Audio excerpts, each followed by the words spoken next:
Munafik orang yang punya dua muka. Munafik ini kan musuh dalam selimut. Di belakang kita dia caci maki kita. Maka demikian rupa watak orang munafik Allah benci betul. Orang-orang munafik di dasar jurang neraka yang paling bawah. Keraknya neraka. Yang merusak akhlak kepada Allah. Sebab munafik sangat berbahaya. Menyembah patung, menyembah berhala yang mereka buat sesuai dengan kekayaannya masing-masing. 360 berhala di sekeliling Ka'bah merupakan bukti nyata dari sesembahan mereka. Yang kaya membuat berhala dari emas lalu disembah. Yang setengah kaya bikin patung dari perak lalu disembah. Yang hampir miskin bikin Tuhan dari kayu lalu disembah. Yang miskin benar tepung terigu diadonin lalu dibentuk seperti wujud seseorang kemudian disembah. Dan apabila selesai nyembah perutnya terasa lapar, Tuhannya habis dipretelin. Sepanjang sejarah kemanusiaan cuma masyarakat jahiliyah saja yang sampai makan Tuhan. Sesadis-sadisnya bangsa Indonesia belum pernah sampai makan Tuhan. Maka menghadapi manusia seperti ini, yang pertama dilaksanakan oleh Rasul memperbaiki akhlak mereka kepada Allah. Menanamkan la ilaha illallah, bahwa tidak ada Tuhan yang perlu disembah selain daripada Allah Subhanahu wa ta'ala. Ini hakikatnya merupakan inti daripada ajaran Rasul-Rasul terdahulu. Kenapa? Seluruh Rasul bersumber dari satu sumber yang sama, yaitu dari Allah Subhanahu wa ta'ala. Maka prinsip ajaran ketuhanan yang mereka bawa tentu saja sama. Nabi Adam mengajarkan la ilaha illallah. Nabi Nuh mengajarkan la ilaha illallah. Cuma tentu sambungannya Nuh Rasulullah. Nabi Ibrahim mengajarkan la ilaha illallah. Ibrahim Rasulullah. Nabi Musa mengajarkan la ilaha illallah. Musa Rasulullah. Bahkan Nabi Isa mengajarkan la ilaha illallah. Isa Rasulullah. Dan Nabi Muhammad mengajarkan la ilaha illallah. Muhammadur Rasulullah. Akhlak manusia kepada Allah dengan menanamkan tauhid.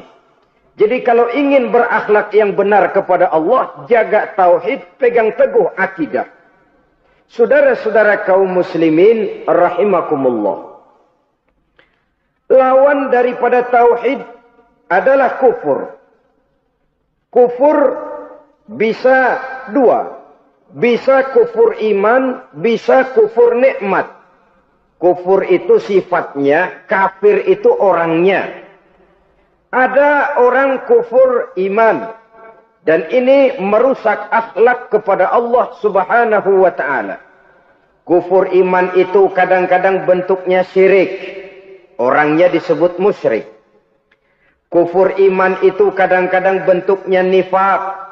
Orangnya disebut munafik. Kufur iman itu kadang-kadang bentuknya riddah. Orangnya disebut murtad. Ini merupakan jenis daripada kufur-kufur iman dan tergelincirnya manusia daripada akhlak kepada Allah Subhanahu wa ta'ala. Benar, di zaman sekarang kita tidak menyembah berhala.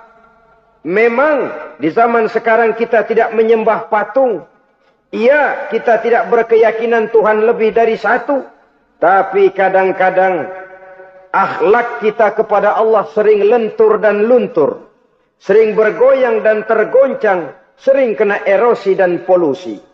Bahwa kita tidak menyembah Latta, Uzza, Manat dan Hubal seperti masyarakat jahiliyah dahulu. Memang.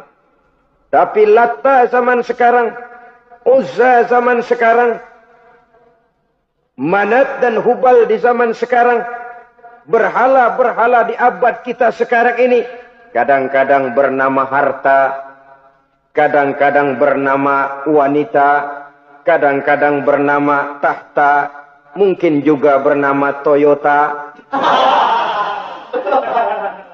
sesuatu yang lebih kita agungkan daripada Allah, menjelmalah dia menjadi berhala-berhala di zaman kita sekarang ini. Manakala kita di kantor sudah lebih takut kepada kepala bagian kita daripada kepada Allah, maka Tuhan kita barangkali adalah kepala bagian kita. Manakala kita sudah lebih takut kepada manusia daripada kepada Allah, bergeserlah akhlak kita kepada Allah, mengagungkan manusia dan menomorduakan Allah. Maka di zaman sekarang akhlak kita kepada Allah sering kena erosi, sering kena polusi. Mungkin karena sulitnya lapangan kerja, tingginya tensi ekonomi, persaingan hidup yang makin tajam, sulitnya mencari lapangan kerja, orang kadang-kadang nekat, sedikit pertimbangan picik, pandangan, mudah melakukan potong kompas, sehingga terjadilah perbuatan-perbuatan yang memelencengkan akhlak kita kepada Allah Subhanahu wa Ta'ala. Kadang-kadang terjebak mempercayai selain daripada Allah. Kadang-kadang terjebak di dalam mengagungkan yang selain daripada Allah lebih dari yang seharusnya. Terkenalah akhlak kita kepada Allah jaringan-jaringan erosi dan polusi. Kufur sebagai lawanan daripada tauhid merupakan sifat daripada orang yang tidak berakhlak kepada Allah. Bentuknya pertama bisa syirik. Syirik itu artinya meyakini ada Tuhan lain selain daripada Allah. Itu yang namanya syirik. Jadi percaya Tuhan ada, cuman Tuhannya kelebihan. Itu yang disebut syirik, dan itu merupakan cerminan dari akhlak yang rusak kepada Allah Subhanahu wa Ta'ala. Berkeyakinan Tuhan lebih dari satu, berkeyakinan bahwa Tuhan itu beranak atau diperanakkan, atau mengagungkan sesuatu sama dengan Allah, atau menjadikan yang selain Allah sebagai tujuan akhir daripada perjalanan kehidupan ini, maka itu sudah terjebak kita dalam musyrik. Dan syirik satu dosa yang tidak berampun. Bahasa kasarnya, yang namanya syirik itu jenis bapak moyangnya dosa. Saudara-saudara, sebab itu saya pesan, kalau memang terpaksa, biasanya yang tinggal di kota-kota besar itu kalau tidak kepengen dosa kan susah. Kalau terpaksa harus bikin dosa, cari yang kecil-kecil saja. Yang kira-kira taubatnya gampang. Umpamanya pulang sholat Jumat nukar sendal. Umpama. Yaitu jelas dosa. Tapi dosa yang taubatnya agak mudah. Jangan sampai terjebak ke dalam syirik. Menyekutukan Allah. Kalau sudah menyekutukan Allah, Allah dimadu. Murka benar Allah kepada kita. Innallaha la yaghfiru ayyushraka bih wa yaghfiru ma duna dzalika liman yasha. Allah tidak akan memberi ampun kepada orang yang menyekutukannya dengan sesuatu, tapi Allah mau mengampunkan dosa yang selain itu bagi orang yang dikehendakinya.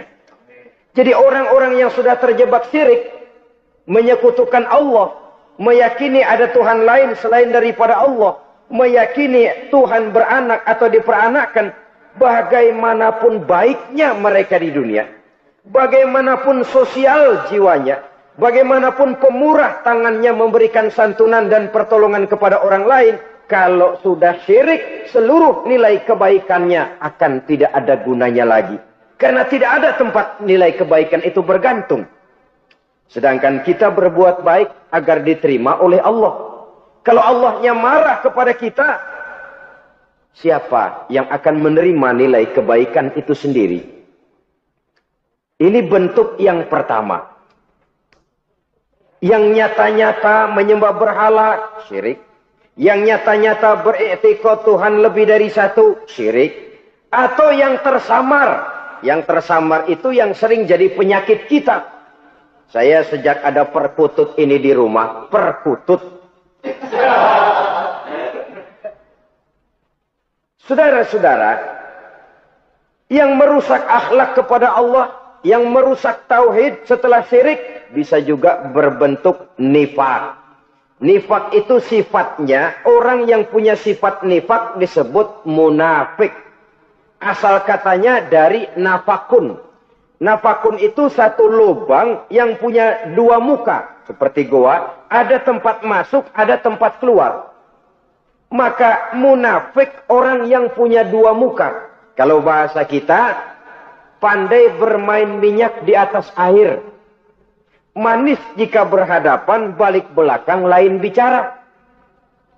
Sehingga apa yang dinamakan nifak, kata Imam Ali Al-Jurjani dalam kitab ta'rifatnya, izharul imanu bil lisan wa kitmanul kufri bil qalbi. Menyatakan, menampakkan iman dengan lidahnya, tapi menyembunyikan kekafiran dalam hatinya. Dengan kata lain, lidahnya mah iman, hatinya mah kafir. Padahal hati itu yang dilihat. Padahal hati itu yang dinilai. Kenapa lidahnya mengaku iman? Ya mungkin karena kepepet. Mungkin karena kepentingan. Mungkin karena ingin mencari kelemahan orang. Lalu dia pura-pura beriman. Tapi sesungguhnya hatinya kufur.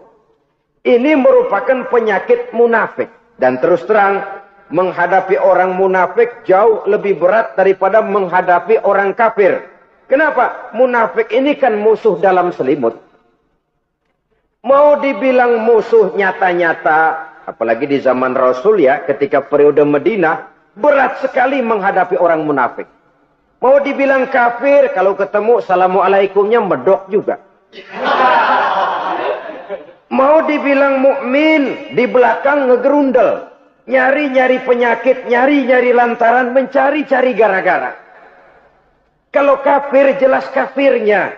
Kalau musyrik, jelas musyriknya. Tapi munafik, di depan kita dia mengaku beriman, di belakang kita dia caci maki kita. Maka demikian rupa watak orang munafik, Allah benci betul. Sampai dalam Quran, orang munafik itu divonis, innal munafikin fid-darkil asfal minan nar. Orang-orang munafik di dasar jurang neraka yang paling bawah, keraknya neraka. Saudara-saudara kaum muslimin rahimakumullah. Sebab munafik sangat berbahaya. Membahayakan umat, membahayakan agama. Di depan kita mereka ngaku pura-pura beriman. Kalau pidato luar biasa, memuji agama setinggi langit. Menampakkan seolah-olah dia orang yang dekat dengan agama. Saudara-saudara, agama penting, agama mutlak. Tapi yang ngomong begitu agamanya apa? Remeng-remeng. Cuma sekedar lipstik.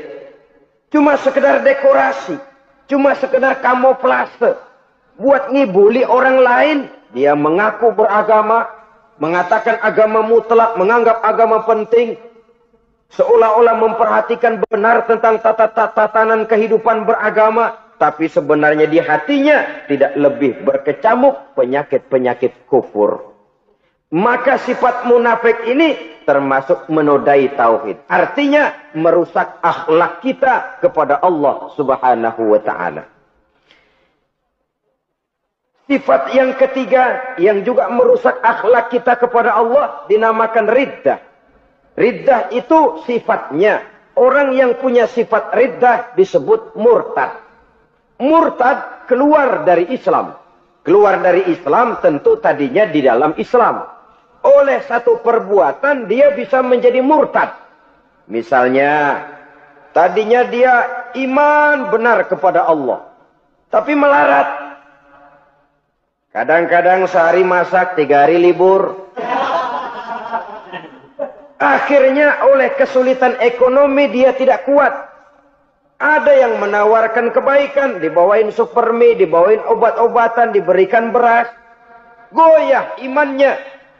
Keluar dia dari Islam, ikut agama orang yang memberikan pertolongan kepadanya, memilih kesenangan sebentar dengan mengorbankan kebahagiaan yang kekal, maka orang semacam itu riddah sifatnya, murtad orangnya.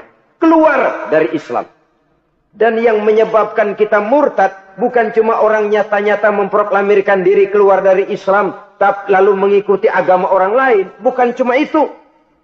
Mengakui ada Rasul lagi sesudah Nabi Muhammad bisa menyebabkan kita murtad. Mengingkari nikmat Allah bisa menyebabkan kita murtad.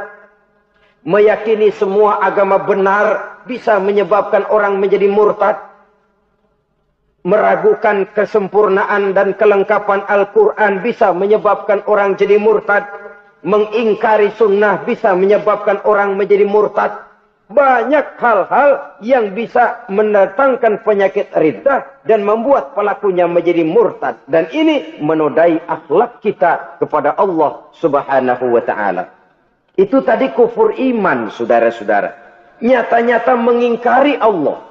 Baik dalam bentuk syirik, nifak ataupun riddah. Kufur yang kedua dinamakan kufur nikmat. Apa itu kufur nikmat? Sitru nikmatil mun'im au ya'malu fi mukhalafatil mun'im. Menutup-nutup nikmat Allah. Atau melakukan perbuatan yang menentang, bertentangan dengan kehendak yang memberikan nikmat. Jadi kufur nikmat pertama nutupin Tuhan. Tuhan jalingin. Duit lu banyak amat dari mana? Gua kerja. Lalu kerjanya nomor satu.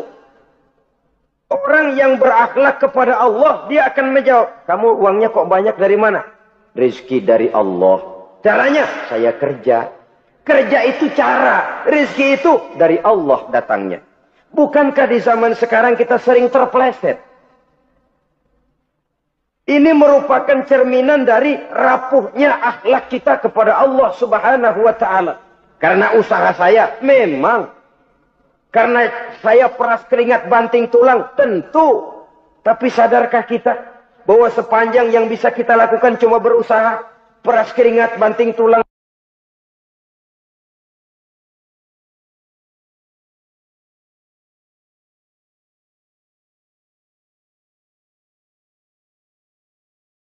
Soal rizki, soal jodoh, soal maut.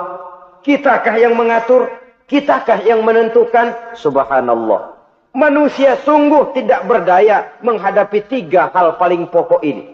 Rezeki. Kita cuma bekerja. Kitakah yang menentukan? Tidak. Kita berusaha saja, rezeki belum pasti dapat. Apalagi kalau kita tidak berusaha. Jangan terjebak dalam fatalisme. Belum perang udah nyerah. Emang dasar rezeki datangnya dari Tuhan, gak usah kerja dan ntar juga kalau dia datang. Dari mana datangnya? Kerja saja belum tentu dapat rezeki, apalagi kalau tidak kerja. Yang jelas usaha perlu kepastian, itu urusan Allah. Ini akhlak kepada Allah Subhanahu wa ta'ala. Jodoh juga begitu. Kita berusaha, kita berupaya. Allah menghendaki lain. Lain jadinya. Maut juga begitu. Siapa sih yang pengen ngadepi maut? Siapa sih yang pengen mati? Siapa sih yang pengen ketemu malaikat Israel? Tidak seorang pun kalau ditanya. Kecuali mereka yang putus asa ya. Kalau otaknya masih normal. Mau mati? Mesti belakangan dulu dari dikit. Tapi yang satu itu, saudara, kalau dia sudah datang, tenaga mana yang bisa menolak? Kalau dia sudah berkunjung, kekuatan mana yang bisa menghindar? Kalau dia sudah ingin bertemu, kemana kita bisa melarikan diri? Manusia sepanjang yang dia lakukan hanya berusaha, tapi kepastian, ketentuan dari Allah Subhanahu wa ta'ala. Orang yang kufur nikmat, nutupin Allah. Dia merasa rezekinya adalah mutlak peras keringatnya. Seolah-olah Allah nggak punya peranan apa-apa di situ. Oh, ini kan saya bisa rumah begini karena saya kerja keras. Oh, ini mobil saya begini saya kerja keras. Peras keringat, banting tulang, keras.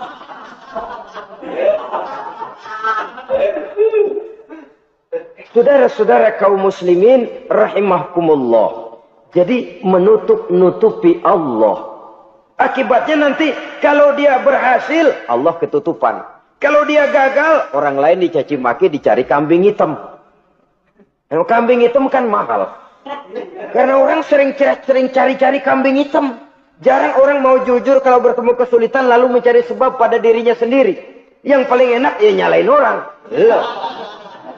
Lo begitu. Orang lain yang paling enak kita salahin. Au ya'malu fi mukhalafatil mun'im. Atau dia melakukan sesuatu yang tidak sesuai dengan kehendak yang memberikannya nikmat. Diberikan kita tangan. Mulut sih nggak berhenti. Terima kasih Tuhan. Alhamdulillah saya dikasih tangan. Cuma nih tangan enteng mat nabokin orang mulu. Itu sudah mukhalafatul mun'im. Bertentangan dengan kehendak yang memberikan nikmat.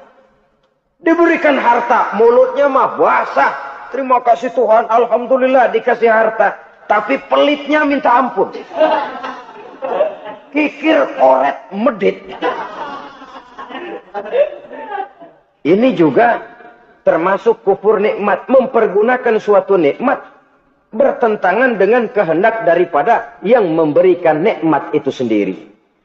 Saudara-saudara kaum muslimin rahimakumullah. Oleh karenanya kufur iman memang lebih bahaya daripada kufur nikmat. Tapi jangan lupa, kufur nikmat bisa menyeret orang kepada kufur iman. Dan kalau Allah udah dialingin, Tuhan sudah dinomor duain, lama-lama kenapa dia tidak mendewakan dirinya sendiri? Mendewakan pangkatnya, mendewa-dewakan otaknya, mendewa-dewakan kemampuannya. Pada awalnya dia memang cuma kufur nikmat. Tapi lambat laun, kalau ini tidak diobati, secara pasti orang akan mengarah kepada kufur iman. Bisa berbentuk syirik, bisa berbentuk nifak, bisa berbentuk riddah. Saudara-saudara, oleh karena itu, menjaga akhlak kepada Allah mutlak penting. Sebab apa? Kita tidak berakhlak kepada manusia saja, kita dikucilkan dari pergaulan. Kalau kita tidak berakhlak kepada Allah, dikucilkan oleh Allah. Hadis qudsi menyatakan, man lam yashkur ala na'ma'i, wa lam yasbir ala bala'i, falyakhruj min tahtis sama'i, falyatlub rabban siwaya. Kata Allah, siapa orang yang tidak mau bersyukur terhadap nikmat yang aku berikan kepadanya, dan tidak mau sabar terhadap ujian yang aku berikan kepadanya, falyakhruj min tahtis sama'i, persilakan saja keluar dari kolong langitku. Waliyatlub rabban siwaya, tolong cari Tuhan lain selain daripada aku. Murka Allah, diusir, cuman gak kedengeran aja. Siapa yang tidak mau syukur terhadap nikmatku, siapa yang tidak mau sabar terhadap ujian yang aku berikan kepadanya, persilakan keluar dari kolong langitku ini. Cari Tuhan lain selain aku. Nah, langit Tuhan yang punya, Tuhan kita lawan. Diusir dari kolong langit, mau pindah ke kolong mana?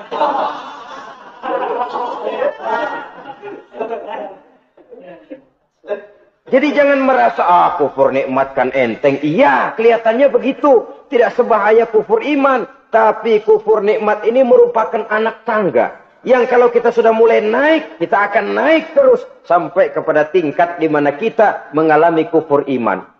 Kalau sudah ke sana, maka akhlak kita kepada Allah terkenalah erosi, terkena polusi, hancur akhlak kepada Allah. Dan itulah sumber kesengsaraan abadi. Kalau cuma kita tidak berakhlak kepada manusia, barangkali resikonya cuma kehidupan di dunia ini. Mungkin juga ada kehidupan akhirat. Tapi kalau sudah tidak berakhlak kepada Allah, dunia akhirat kita rugi dan celaka. Maka pada kesempatan ini saya mengajak, marilah jaga baik-baik akhlak kita kepada Allah. Satu kali kita bertauhid, sampai mati kita bertauhid. Satu kali la ilaha illallah, jangan tergelincir lagi kita keluar daripada kalimat itu. Satu kali kita bertuhankan Allah, jangan bertuhan yang lain selain daripada Allah. Jangan sekutukan Allah. Jangan samakan Allah dengan sesuatu. Jangan mengangkat yang lain sama agungnya dengan Allah. Sebab dengan demikian, kita seolah-olah sudah mengotori akhlak kita kepada Allah subhanahu wa ta'ala. Saudara hadirin yang saya hormati, jadi oleh karenanya akhlak kita kepada Allah merupakan basis daripada kehidupan beragama. Kalau itu sudah mulai rapuh, mulai terkena erosi dan polusi, mulai rusak, dikhawatirkan nanti nilai ibadah kita kepada Allah juga akan turut ambruk karenanya.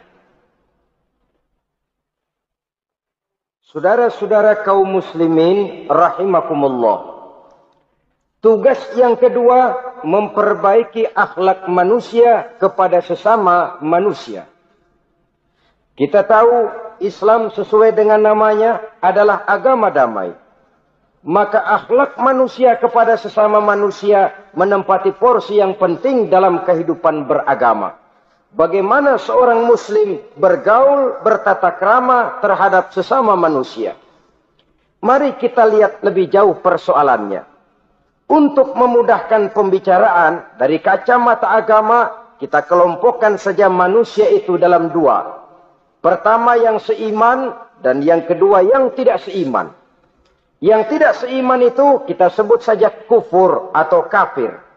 Nah, kepada yang kafir pun kita diajarkan untuk berakhlak. Apalagi kepada yang memang nyata-nyata seiman, sekeyakinan, seakidah. Kemanapun Islam datang, ke negara manapun ia masuk, ia tidak menaburkan kerusakan. Jadi tidak benar kalau orang pernah itu menggambarkan, saking sentimennya, seorang orientalis pernah menggambarkan Nabi Muhammad di tangan kirinya Quran, di tangan kanannya pedang. Menggambarkan seolah-olah Islam dikembangkan dengan kekerasan. Sebenarnya tidak sama sekali. Kalaupun dalam sejarah perkembangan Islam pernah terjadi perang, maka perang dalam Islam sesungguhnya, apabila kita amati sejarahnya, bukan untuk memaksakan agama. Karena memang agama tidak bisa dipaksakan. Tetapi justru untuk mempertahankan agama dari segala macam hambatan, rintangan, hinaan, dan fitnahan. Tapi kemanapun yang jelas Islam masuk, dia tidak pernah membuat kekacauan, kerusuhan, ataupun penghancuran. Candi Prambanan bahkan dipugar, gereja-gereja tidak ada yang dihancurkan oleh umat Islam. Kenapa? Islam agama damai. Soal agama, soal lakum dinukum waliyadin. La ikraha fid din, qad tabayyana ar-rusydu minal ghayy.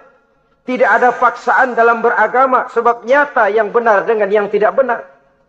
Belum pernah ada orang kafir masuk ke perkampungan orang Islam lalu dikejar-kejar, diteriakin, kafir, kafir, sunatin.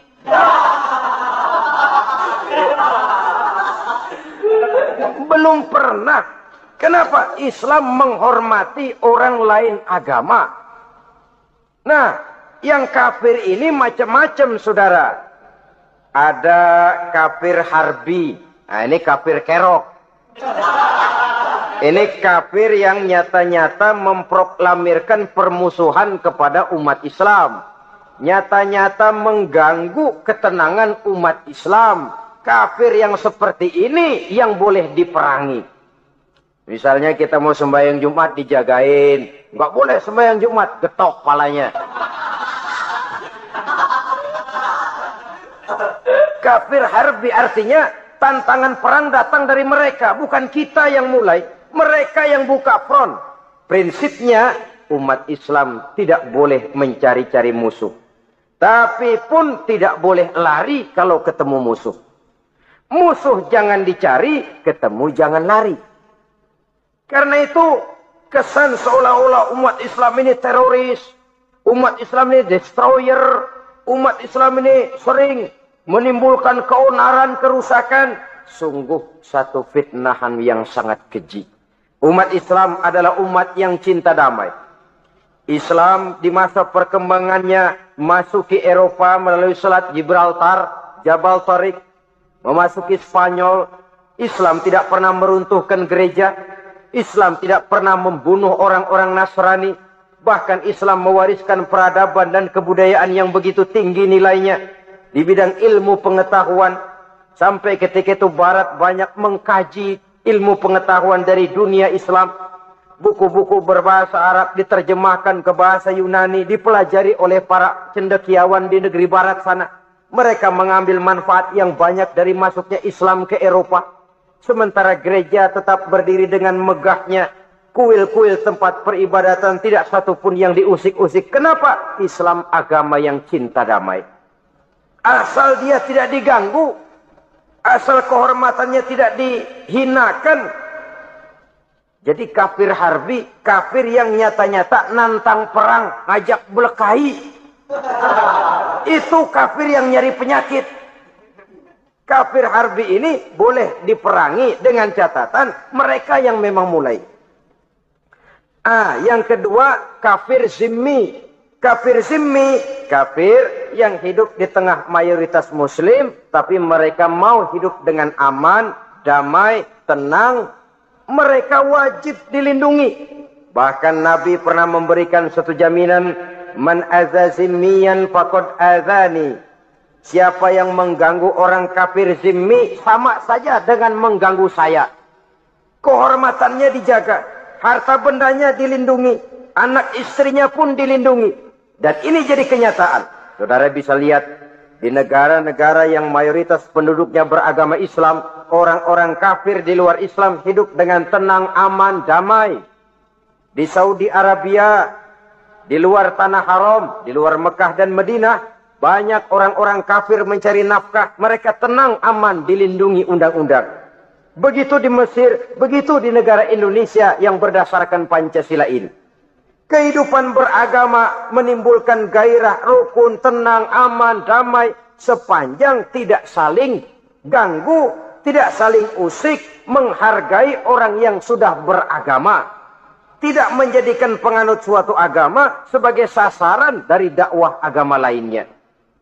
Saudara-saudara kaum muslimin rahimakumullah. Jadi memang oleh Al-Quran kita dianjurkan asidda 'alal kuffar ruhama bainahum. Tegas kepada orang kafir, kasih sayang kepada sesama muslim. Tapi tegas bukanlah berarti marah-marahan, bukan berarti musuh-musuhan, bukan ngajaki perang. Tegas dalam arti punya garis tentang kehidupan beragama, lakum dinukum waliyadin.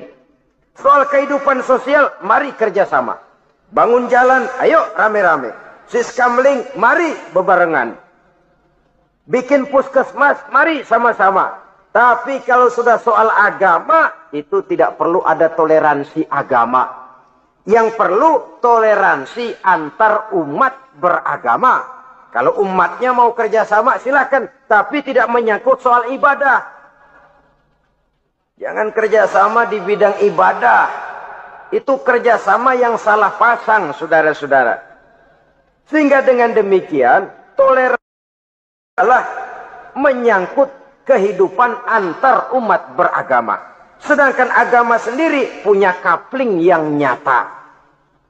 Sehingga dengan demikian, tegas kepada orang kafir dalam arti kita punya satu kepribadian. Tidak ngambang. Enggak, lalu kalau ditanya orang, sebenarnya agama lu apa sih? Gua mah gimana musimnya aja. Agama pakai musim kayak rambutan.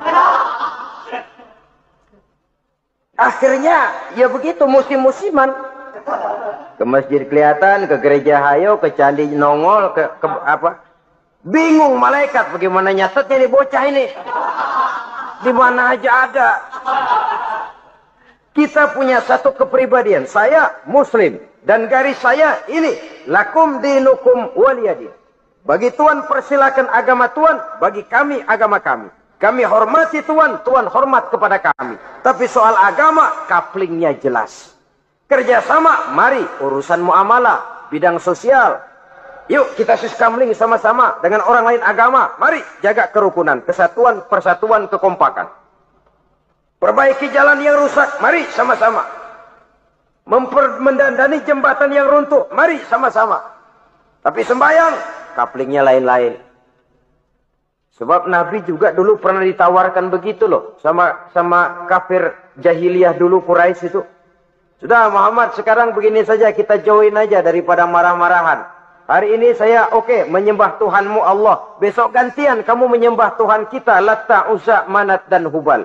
turun, qul ya ayyuhal kafirun la a'budu ma ta'budun. Soal ibadah, kaplingnya jelas, tidak boleh dicampur adukkan. Sebab kalau tidak, kita akan mulai kehilangan identitas diri. Dan disitulah krisis kehidupan keyakinan beragama dimulai. Dari krisis identitas. Hujan gede kan mulainya gerimis dulu. Di mana-mana ya gerimis dulu. Gerimis makin lama makin gede. Kita akan mulai dengan kehilangan identitas diri. Dari sana nanti kita malu mengakui keislaman kita. Kalau orang Islam malu mengakui keislamannya, ini kan ironi, menyedihkan. Ngakui Islamnya saja malu. Menonjolkan keislamannya malu. Tidak ada rasa bangga beragama. Padahal ini modal dasar. Hanyalah dengan rasa bangga beragama, kita lalu konsekuen. Bangga yang tidak konsekuen. Wah, pokoknya kan gua kan Islam. Agama yang paling benar.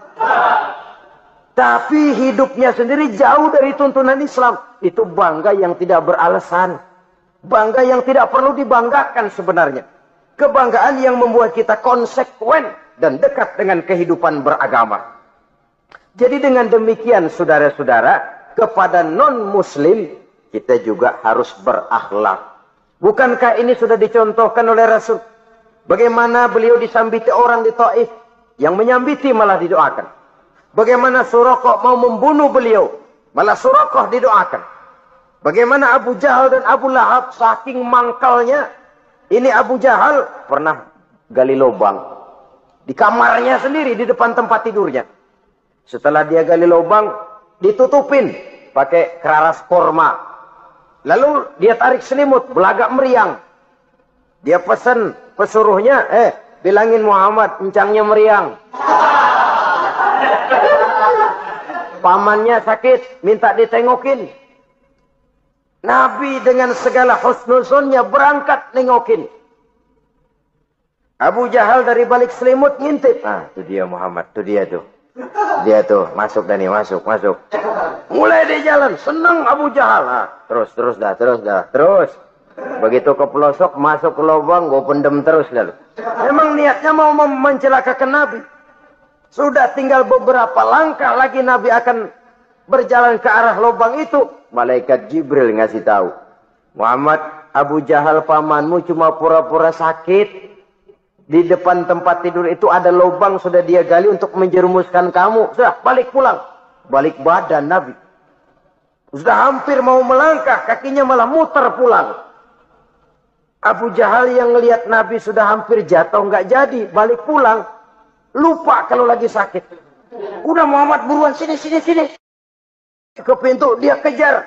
Dia lupa sama lubang yang dia gali. Begitu dia kejar, dia yang ke pelosok masuk ke dalamnya.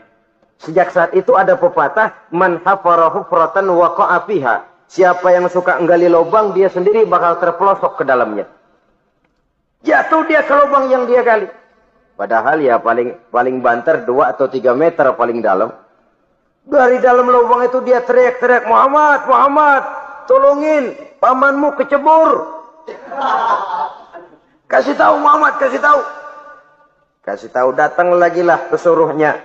Muhammad, pamanmu Abu Jahal kecebur, minta tolong diangkatin. Sudah diulur tambang, habis sambung lagi, nggak bisa sampai. Masa iya, cuma kamu yang bisa nolong. Apa yang dilakukan Nabi? Balik mau nolongin. Akhlak. Kita kalau ada orang gali lubang buat nyeburin kita, dia sendiri yang kecebur. Gorok gua kagalemin loh. Mati sekalian dah. Nabi mah enggak, balik nolongin tuh Abu Jahal. Kenapa paman kecebur? Iya Muhammad, tolong, tambang udah diulur-ulur, sambung-sambung nggak sampai. Aduh kasihan paman nih, pegang tangan saya. Nabi cuma ulurin tangan, nyampe dipegang oleh Abu Jahal. Diangkat ke atas. Nyampe atas, apa kata Abu Jahal? Tambang bergulung-gulung gak nyampe. Kamu cuma pakai tangan doang kok bisa Muhammad. Hebat banget sihirmu. Mukjizat dia bilang sihir. Udah ditolongin, nyelak lagi. Kan yang enak kita injak palanya. Orang dulu bilang wah katanya nolongin anjing kejepit. Udah selesai ditolongin malah yang nolong digigit. Saudara hadirin yang saya hormati, kepada orang-orang kafir kita harus berakhlak, menghormati mereka. Tidak memaksakan satu keyakinan dalam batas-batas yang ditolerir oleh agama, yaitu pada masalah-masalah sosial dan muamalah. Itu kepada non-muslim. Apalagi kepada sesama muslim. Baik akhlak kepada orang tua, akhlak kepada guru, akhlak kepada jiran atau tetangga, itu semua termasuk dalam akhlak kepada sesama manusia. Akhlak kita kepada orang tua, kadang-kadang kita orang timur ini ketularan orang barat. Engkongnya dianggap CS. Salaman men kedet aja halokong. Engkongnya bahalo dibengong. Saudara-saudara kaum muslimin rahimakumullah. Akhlak yang tua kepada yang muda, akhlak yang muda kepada yang tua, kepada jiran dan tetangga, kepada sanak famili dan handai tolan, pendeknya kepada sesama muslim. Tetangga ada haknya. Ada hak tetangga yang kalau kita berakhlak itu harus dipenuhi. Contoh kecil. Kalau saya beli radio, itu saya dong boleh berpikir, ini radio saya. Saya beli pakai uang saya setel di rumah saya. Sekeras-kerasnya ada apa sama orang lain? Radio gua. Yang beli gua pakai duit gua. Gue setel di rumah gue, ada urusan apa sama orang lain? Itu kalau menurut saya. Tapi tetangga sebelah saya kan bisa juga ngomong begitu. Mata gue. Yang ngantuk gue. Gue tidur di rumah gue. Kenapa suara radio lu masuk kemari?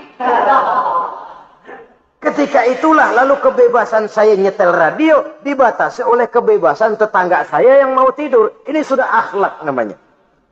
Umpamanya lagi ada Nabi ajarkan, iza tobakhta maraqatan fa'akthir ma'aha wa ta'ahad jiranaka. Kalau kamu masak sayur banyakin kuahnya, bagiin tetangga kamu. Bukan bagiannya itu yang jadi soal, tapi akhlak kepada tetangga. Udah tahu tetangganya kelaparan, diseksa, goreng ikan asin, se-RW baunya ngayap, kembang kempis orang nungguin. Saudara hadirin, ma'asyiral muslimin rahimakumullah. Jadi dengan demikian, kalau sudah kembali kepada orang-orang yang nilai imannya sama dengan kita, apapun organisasinya, apapun baju yang mereka pakai, kaos yang mereka pakai, jaket yang mereka pakai, kalau sudah seakidah, seiman, jaga akhlak kita. Pendapat boleh berbeda, kaos boleh tidak sama, jaket boleh beraneka warna, bendera boleh beragam-ragam, tapi ukhuwah Islamiyah ini utamakan. Adalah lebih baik mencari persamaan dalam kehidupan dan bukan memperbesar perbedaan. Hanyalah dengan mengembangkan nilai-nilai akhlak semacam ini, toleransi tidak hanya diperlukan kepada yang non-muslim, kepada sesama muslim pun toleransi. Artinya apa? Jangan memponis amalan orang lain. Yang usolli, yang tidak usolli, berjalanlah menurut keyakinannya masing-masing. Jangan lalu memponis, itu namanya nggak toleransi. Kamu nggak pakai usolli ya? Enggak. Brengsek. Kamu pakai usolli ya? Iya. Bid'ah. Lah dua-duanya kagak yang benar. Kalau yang sembahyang kagak benar, bagaimana yang kagak sembahyang? Apa itu yang benar? Toleransi, setuju dengan perbedaan pendapat, jangan memponis amalan orang lain. Karena kita hanya beramal, hak menerima adalah Allah Subhanahu wa ta'ala. Jangan sebentar-bentar mencap, bid'ah, dolala, finnar, neraka. Kayaknya neraka kapling orang tuanya kali. Gampang bener masukin orang ke neraka.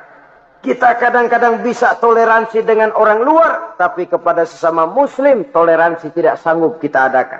Mengklaim merasa kita yang benar, orang lain salah semua. Itu tidak toleransi namanya. Mentang-mentang jadi ustadz. Nih, satu-satunya ustadz di sini ya. Semuanya mesti ngaji kemari. Kalau nggak ngaji kemari, Islamnya kurang tapi benar. Toleransi. Saudara-saudara kaum muslimin rahimakumullah. Lapang dada, menghargai orang yang berbeda pendapat. Apalagi kalau perbedaan pendapat itu menyangkut hal-hal yang tidak prinsipil. Menyangkut hal-hal yang sekunder dalam kehidupan beragama. Menyangkut masalah-masalah yang dalam bahasa fikih disebut soal-soal furu'iyah. Tidak usah menyebabkan kita bersih tegang. Kepala sama hitam pendapat boleh berbeda dan halal. Bahkan Nabi mengatakan, ikhtilafu ummati rahmatun. Perbedaan pendapat di kalangan umatku bahkan menjadi rahmah. Sepanjang perbedaan pendapat itu diiringi dengan rasa toleransi. Tapi kalau sudah main baku hantam, main klaim, memponis orang lain, akhirnya timbullah keretakan. Jangan heran kadang-kadang satu masjid dua kelir. Ya soal kelir boleh kelar-kelir. Boleh kelar-kelir. Tapi kalau harus terlalu mencolok menyebabkan timbulnya keretakan, saya kira yang akan turun bukan lagi rahmah tapi bala. Bala akan menimpa kita, jatuh kita menjadi umat yang lemah. Oleh karena di antara kita sendiri, sesama kita tidak pandai bertoleransi. Tidak lapang dada. Ada anak muda kelihatannya mau majuan dikit, yang tua curiga. Nah, kalau dia maju pasaran gua bangkrut dong nih. Lalu ditekan tuh anak ditekan melejit. Kadang-kadang yang tua maksudnya baik mau memelihara, yang muda salah terima. Kan tua kejemur. Dari dulu sampai sekarang gitu-gitu doang. Anak kemajuannya. Padahal yang tua barangkali maksudnya juga baik. Mau memelihara. Sebenarnya kalau kita bisa mencoba mencari titik temu dengan alur komunikasi. Tidak merasa diri yang paling benar. Tapi toleransi. Boyak menerima pendapat orang lain. Setidaknya mau mendengar omongan orang. Yang susah kalau udah kena penyakit. Nggak mau ngerti omongan orang. Nggak mau nerima pendapat orang. Kodok di kolong tempayan. Cukeng kayu asem. Asal ijo udah ijo aja ijo dah. Nggak ngerti omongan orang. Yang kayak begini yang orang jadi kesandung. Oleh karena itu saudara-saudara, alangkah nikmatnya kehidupan ini. Apabila kita menyadari kita ini ummatan wahidah. Satu umat yang satu. Yang diikat dengan akidah. Kalau kepada yang non-muslim saja kita diajarkan untuk berakhlak, apatah lagi kepada yang seiman, seakidah, sekeyakinan. Wajarkah perbedaan pendapat yang kecil-kecil lalu menyebabkan kita bertolak belakang? Cerai-berai, centang perenang. Bila bertemu di jalan yang satu menyisih ke kiri, yang lain menyingkir ke kanan. Kalaupun juga bercampur di tengah kumpulan orang banyak, persis air dengan minyak. Nyatu melengos, nyatu madep mojok. Orang lain senyum, dia mau pada manyun. Saudara-saudara kaum muslimin rahimakumullah. Realita ini walaupun tidak enak, pahit, tapi masih hidup di sebagian masyarakat kita. Ini yang perlu kita atasi. Soal toleransi kepada orang lain, sejarah sudah membuktikan. Mari kita jangan cuma bisa mengajak orang lain, umat lain untuk bertoleransi dengan kita. Tapi kepada sesama kita, toleransi ini perlu kita tegakkan. Perlu kita bina. Terutama di dalam kita menuju bentuk ideal daripada konsep ukhuwah Islamiyah ini. Yang memang selalu kita akan cari bentuk-bentuk idealnya. Sejalan dengan perkembangan situasi dan kondisi yang dihadapi oleh umat.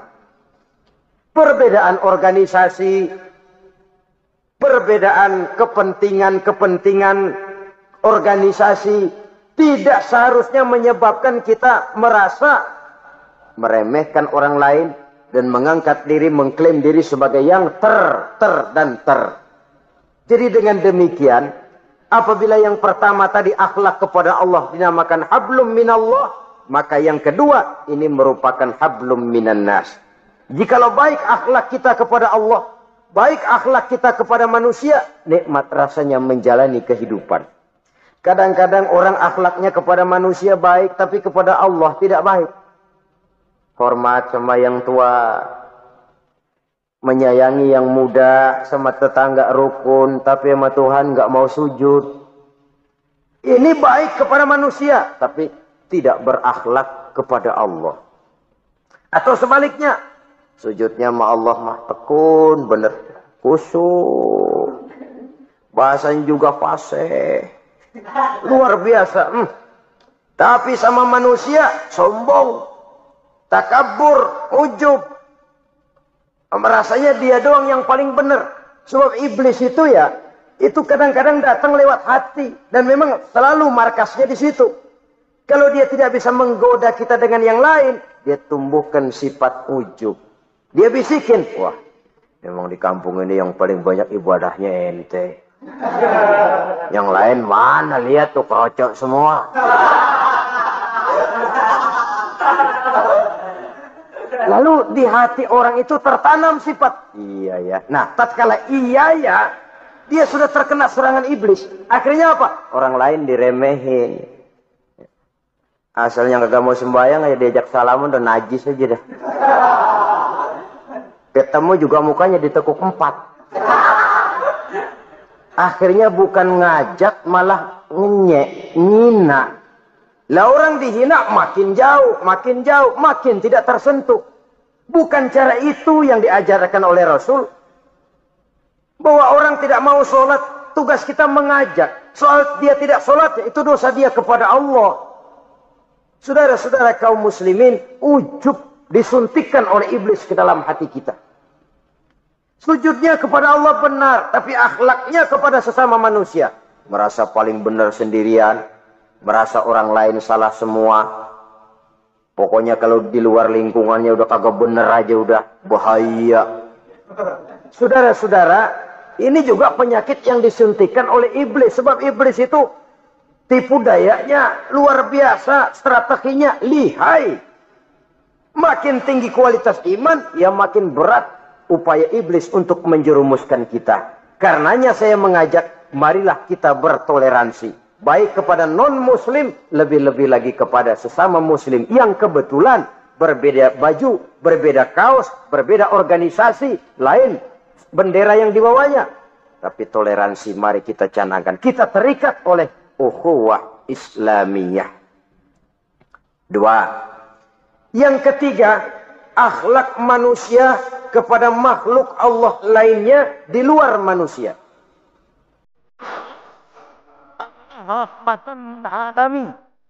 Kalau kita berakhlak, contoh saja ya, kita ini diberikan satu negara yang subur, makmur, untayan damrut katulistiwa, demikian suburnya Gemah Rivalov, Jenawi, Toto Tentrem, Kertora Harjo.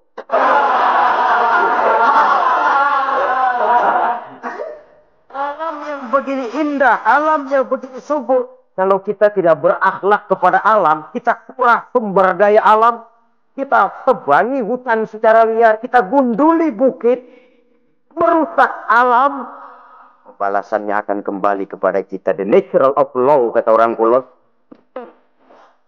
itu nantinya akan membawa malapetaka. Kesuburan yang kita lihat akan bisa berubah menjadi gurun pasir yang kerontang, gersang dan tandus. Karena apa? Kita mengeksploitasi alam lebih dari yang seharusnya. Kita berakhlak kepada lingkungan di mana kita tinggal. Saudara-saudara, dengan berakhlak kepada Allah, berakhlak kepada sesama manusia, berakhlak kepada makhluk Allah di luar manusia, baik flora maupun fauna, maka mudah-mudahan akan terciptalah satu ekosistem, satu lingkungan hidup yang membuat kita nikmat menjalani kehidupan ini. Inilah saja yang kita bicarakan pada pertemuan kali ini. Marilah kita membina nilai-nilai akhlak walaupun berat tantangannya. Sungguh, lebih baik rakyat rendah yang berakhlak tinggi daripada pejabat tinggi yang berakhlak rendah. Karena nilai manusia pada akhirnya ditentukan oleh akhlaknya itu. Usikum wa nafsi bitaqwallah. Wassalamualaikum warahmatullahi wabarakatuh.